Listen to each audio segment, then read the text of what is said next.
Hi all. Okay, so I'm not that great at making jellies and jams. It's not my favorite. Better at tomatoes, pickles, easier stuff. But I do make jellies and jams because we have a lot of fruit here in Alaska, and I can trade this for other stuff. So I've gotten good at it by necessity. One thing I have learned is the set test, and this is using a spoon. And what I pretty much do is I put it on a plate, voila, and I put it in the freezer when I first start making the jelly or jam. And I let my jelly and jam kind of cook.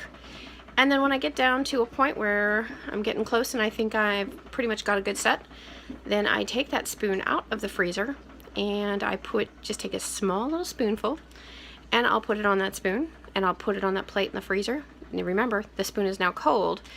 I will let it sit in that fridge or in the freezer, in the freezer for a good 5 minutes or so. Don't let it freeze. You don't want it to freeze. You don't want ice cream. You want just to see if it's going to set. If I notice that when I've turned my spoon upside down, and it's not moving, I can show you here in a sec, then I know I've got a good set. Okay, so you want to know how to tell if your jelly or jam has set? I do the spoon test. This is something I learned a while ago. I'm not very good at jam and jelly, but you know what? I have figured out this one. It works. What I do is I put this spoon in my freezer earlier. There you go. See, I put that spoon in there, my freezer earlier. I just took it out, and after putting the jam on the spoon, as you can tell, I'm doing this. I'm holding it up. See, it's not moving, and it's not frozen.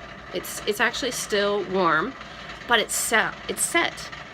And by the way, I've got a really neat trick that I'm going to share on my blog that is all about making your own pectin.